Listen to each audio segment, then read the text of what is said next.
नमस्कार दोस्तों, स्वागत है आपका टीएसएम एकेडमी के यूट्यूब चैनल पर। दोस्तों मैं अभिषेक चौहान। आज हम देखने वाले हैं दोस्तों target the math 10th class के चैप्टर नंबर 2 में दोस्तों। तो आइए शुरू करते हैं। क्वेश्चन हमारे पास दोस्तों एपी 21, 18, 15 का कौन सा पद -81 है दोस्तों क्वेश्चन हमारे पास है, एक एपी दिया हुआ है, जिसमें 21, 18, 15 डेश का कौन सा पद क्या है दोस्तों, यानी -81। दोस्तों हमें क्या करना है, ज्ञात करना है कि इसका कौन सा पद क्या है -81 दोस्तों।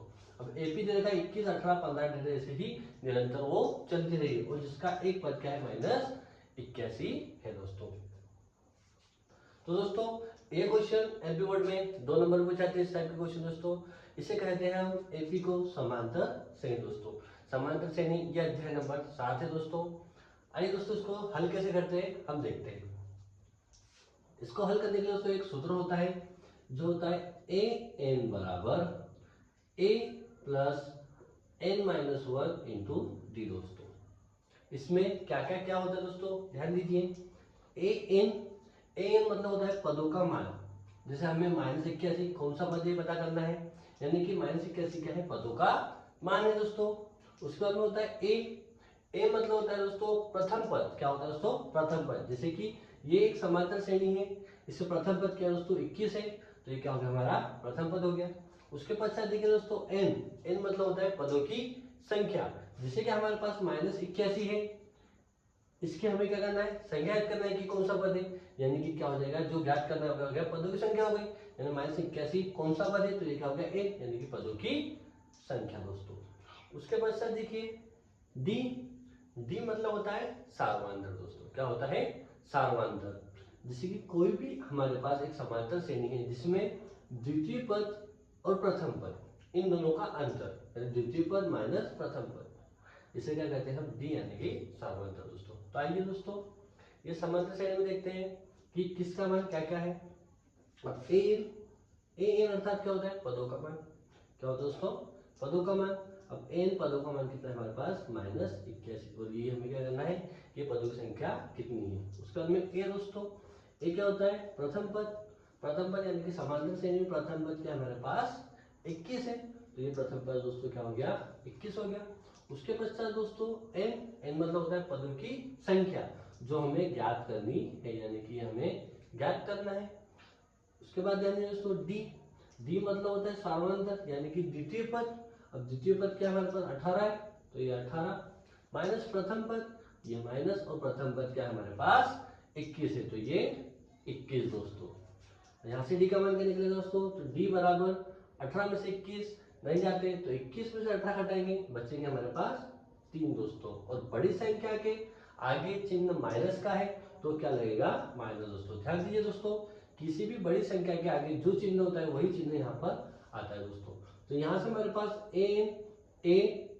एन का ज्ञात करना है और डी का मान पता चल गया दोस्तों। अब सूत्र में हम इसका क्या रखेंगे, मान रखेंगे, जहां से आसानी से हमको एन का मान पता चलेगा, यानी ये पता चल जाएगा कि ये -81 कौन सा पद है दोस्तों। तो देखिए दोस्तों अब ए एन का मान क्या है, -81, तो ये -81। उसके पश्चात बराबर का बराबर ए प्रथम पद क्या है 21 है, तो यह 21। उसके पश्चात दोस्तों प्लस का प्लस, एन ज्ञात करना है तो एन विषय की, वैसे दोस्तों -1, तो ये -1। अब डी का मान दोस्तों हमारे पास आया -3, तो ये -3 दोस्तों। ध्यान दीजिए दोस्तों, अभी 21 है, ये इधर प्लस में है, तो इधर आकर क्या हो जाएगा दोस्तों, माइनस हो जाएगा, तो ये -81 प्लस का इधर आकर -21 बराबर क्या बचा दोस्तों, देखिए n-1 इंटू -3 दोस्तों। यहाँ पर देखिए दोस्तों ये भी माइनस में और ये भी क्या है, माइनस में, दोनों चीजें काय में है, माइनस में। और दोनों चिन्ह समान होते हैं तो क्या होता है, प्लस होता है दोस्तों। तो 21 और 21 को जोड़ना है, 1 और 1 2, 8 और 2 10 दोस्तों। उसके पश्चात देखिए दोस्तों बड़ी संख्या के आगे चिन्ह माइनस का है, तो यहाँ पर भी चिन्ह माइनस का ही लगेगा। बराबर देखिए दोस्तों n-1 कोष्टक में -3, यानी काय में दोस्तों इनके बीच में गुणा है दोस्तों। याद रखना दोस्तों, इनके बीच में क्या है, गुणा है, इनके बीच में क्या है, गुणा है। अब ध्यान दीजिए दोस्तों, ये दोनों काय में गुणा है, तो गुणा की चीज अगर अपन बराबर के इधर भेजते हैं तो कहाँ पर आती है, हमेशा बटे में आती है। कहाँ पर आती है दोस्तों, बटे में आती है। तो -3 को अपन इधर भेजेंगे तो क्या आएगी वो बटे में, यानी कि -102 बटे माइनस का दोस्तों 3 बराबर क्या बचा हमारे पास n-1 दोस्तों। क्वेश्चन हटा देंगे क्योंकि गुणा का चिन्ह हट गया दोस्तों, तो ये n-1 दोस्तों। आगे देखिए दोस्तों, अब ये माइनस से माइनस क्या हो जाएगा, कट जाएगा। अब 3 का 102 में क्या देते दोस्तों, हम भाग देते, तो देखिए 3 एकम 3। अब 3 के बारे में 10 तो नहीं आता है तो उससे कम लेंगे, 3 तिया 9 दोस्तों, बचेगा 1, ये कितना हो गया 12। अब 3 के बारे में 12 कितनी बार में आते हैं, तो ये 4 बार में आते हैं, तो क्या दोस्तों 34 बराबर n-1। अब ये माइनस का बना दोस्तों, इधर पक्षांतर से करेंगे तो क्या आएगा वो प्लस का बना आएगा। इधर देखिए दोस्तों क्या बचा, देखिए 34, ये माइनस का है तो इधर एक लाएंगे तो ये प्लस का 1 बराबर n दोस्तों, यानी कि n बराबर क्या है दोस्तों, n बराबर 34 और 1 35, यानी कि जो -81 होगा, जो -81 होगा वो 35वां पद होगा दोस्तों। -81 क्या होगा दोस्तों, 35वां पद होगा। इसी प्रकार दोस्तों हमारा एक पहला वाला क्वेश्चन हो गया। ये क्वेश्चन दोस्तों 2 नंबर में एमपी वर्ड में आता है दोस्तों। इसी प्रकार क्वेश्चन आपको देखने को मिलेंगे। अब क्वेश्चन नंबर दूसरा करते हैं दोस्तों। दोस्तों अब क्वेश्चन नंबर दूसरा देखते हैं। क्वेश्चन नंबर दूसरा हमारे पास है, बिंदु 2, 3 और 4 के बीच की दूरी ज्ञात कीजिए दोस्तों। 2 बिंदु दे रखे दोस्तों हमें को, और उसकी क्या करना है, बिंदुओं की बीच की दूरी ज्ञात करना है। तो आइए दोस्तों शुरू करते हैं। शुरू करने से पहले दोस्तों वीडियो को लाइक कर दीजिए, अधिक लोगों तक शेयर कर दीजिए। दोस्तों हम क्या करेंगे, माना जो हमारे पास बिंदु दे रखे हैं कौन कौन से हैं, एक को ए मान लेते हैं 2, 3, और एक को बी मान लेते हैं 4 और 1 दोस्तों। एक को क्या कर लेते हैं हम ए मान लेते हैं और एक को बी मान लेते हैं दोस्तों। इनके दोनों की क्या करना है, हमें बीच की दूरी ज्ञात करना है। बीच की दूरी क्या होता है दोस्तों, बीच की दूरी का एक सूत्र होता है, बीच की दूरी का एक सूत्र होता है, लिख देते हैं दोस्तों यहाँ पर करनी में x2 माइनस x1 पूरे की घात 2 प्लस y2 माइनस y1 ये पूरे की घात 2 दोस्तों। ये हमारे पास क्या होता है दोस्तों, सूत्र होता है बीच की दूरी का दोस्तों। तो वैसे ही बीच की दूरी के सूत्र में मान रखेंगे इनका, और हमें इनकी क्या हो जाएगी, बीच की दूरी पता चल जाएगी दोस्तों। तो आइए दोस्तों यहाँ पर अब जो हमारे पास बिंदु देखे हैं, तो इसमें जो पहला होता है वो हमेशा x का मान होता है, और जो दूसरा होता है वो हमेशा किसका होता है, y का होता है। और हमारे पास 2 अलग अलग बिंदु दे रखे हैं, तो पहले बिंदु को हम x1 y1 मान लेंगे, और दूसरे बिंदु को x2 और y2 दोस्तों। तो देखिए दोस्तों हमारे पास x1 y1 के मान क्या है, x1 यानी कि 2 हो गया हमारे पास, और y1 यानी क्या हो गया हमारे पास 3 हो गया।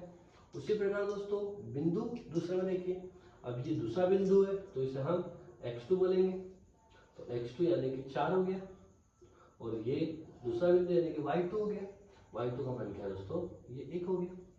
तो यहाँ से जो सूत्र था हमारे पास बीच की दूरी का, इसमें x2 x1 y2 y1 इनका हमारे पास क्या निकल गया, मान लग गया। अब इसमें क्या करेंगे, हम इन दोनों के बीच की दूरी निकालेंगे दोस्तों। तो ए बी के बीच की दूरी बराबर ए बी 2 पॉइंट है, इनके बीच की दूरी, तो ए बी के बीच की दूरी बराबर करनी के अंदर दोस्तों x2, अभी x2 का मान क्या था हमारे पास 4 था, तो ये 4, तो ये माइनस का माइनस x1 का मान क्या था हमारे पास 2 था, तो ये 2। अब ये पूरे की घात कितनी है दोस्तों, 2 है, तो ये पूरे की घात 2। फिर ये प्लस का प्लस, आगे देखिए y2 मतलब क्या है दोस्तों 1 है, तो ये 1, अब बीच में माइनस का चिन्ह तो ये माइनस। y1 का मान क्या है दोस्तों 3 है, तो ये 3, और वो पूरे की घात 2 है, तो यहाँ पर भी पूरे की घात दोस्तों 2 हो जाएगी। आगे देखिए ए बी, अब ये करनी के अंदर है तो करनी के अंदर, अब इन दोनों के बीच में क्या है, माइनस है, तो 4 माइनस 2 यानी कि 4 में से 2 जाएगा तो बचेगा 2। अब ये पूरे की घात 2 तो मतलब इसकी घात भी 2 है। फिर ये प्लस का प्लस 1 माइनस 3 यानी कि 3 में से 1 जाएगा, बचेगा 2। अब बड़ी संख्या के आगे माइनस है तो माइनस का चिन्ह लगेगा, और उसकी घात 2 तो ये पूरे की घात भी 2 होगी।